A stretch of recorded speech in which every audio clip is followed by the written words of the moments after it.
সবকিছু ভালোই চলছিল প্রবাসী যুবকের প্রেমে, কিন্তু হঠাৎই সেই প্রেমে পড়ল শনির ছায়া। প্রেমিকা ব্লক করে দেয় সামাজিক যোগাযোগ মাধ্যমের সব অ্যাকাউন্ট থেকে। এবার প্রেমিক আর যাবে কোথায়? উপায়ন্তর না পেয়ে করে বসলেন এক বেরসিক কাণ্ড।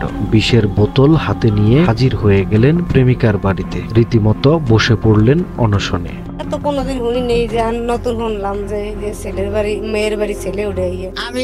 এ নিয়ে এলাকা জুড়ে সৃষ্টি হয় ব্যাপক চাঞ্চল্যের। উৎসুক জনতা যুবককে এক নজর দেখতে ওই বাড়িতে ভিড় করতে থাকেন। এমন চাঞ্চল্যকর ঘটনাটি ঘটেছে বরিশালের আগলঝরা বড় বাসাইল গ্রামে।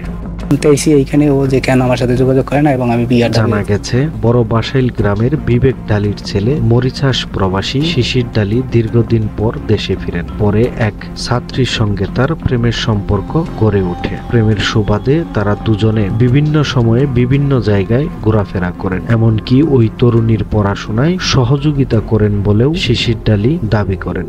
এই মেয়ের যাবতীয় খরচপাতিও আমার ভাই বহন করছে অনেকদিন যাবত। হঠাৎ করে এই মেয়ে তার সাথে যোগাযোগ করা বন্ধ করে দিছে। আমি চাই এই মেয়ের সাথে আমার ভাই বিবাহ। হঠাৎ ওই তরুণী শিশিরের সাথে যোগাযোগ বন্ধ করে দিলে শুক্রবার বিকেল থেকে গভীর রাত পর্যন্ত ওই তরুণীর বাড়িতে বিষের বোতল হাতে নিয়ে বিয়ের দাবিতে অনশন শুরু করেন শিশির। টানা 9 ঘন্টার অনশনের পর স্থানীয় ইউপি সদস্য মানিক সর্দার ও পুলিশ সদস্য গিয়ে দুই পরিবারের সম্মতিক্রমে শিশিরকে বাড়িতে পাঠিয়ে দেয়। আমি এই সম্পর্কটাকে মেনে নিতে পারবো। ভাই বোনের সম্পর্ক এটি জানি না, কিছু জানি না। একটা ভালো লাগা লইয়া। এদিকে ওই তরুণী শিশির ডালির সঙ্গে প্রেমের সম্পর্কের কথা পুরোপুরি অস্বীকার করেন। একই সঙ্গে শিশিরের সঙ্গে বিয়ে দিলে আত্মহত্যার হুমকিও দেন ওই তরুণী জানান, কথা বলছি কিন্তু ভিডিও যেহেতু আমার স্মার্টফোন নাই তো তোর সাথে কথা বলতে এই আমি বলছি এক চান্স আমি বলছি না বিয়ে কর। অপরদিকে শিশির ডালিও ওই তরুণীকে বিয়ে করতে না পারলে বিষপানে আত্মহত্যা করার কথা জানান। শিশির ডালি আরো জানান, বিবাহ করার জন্য আমি এখানে আসছি।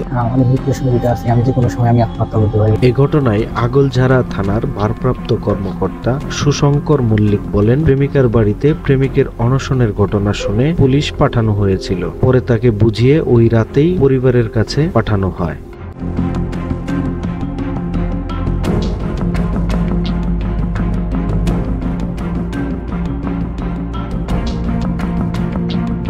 সময়ের কলম, নিউজ ডেস্ক।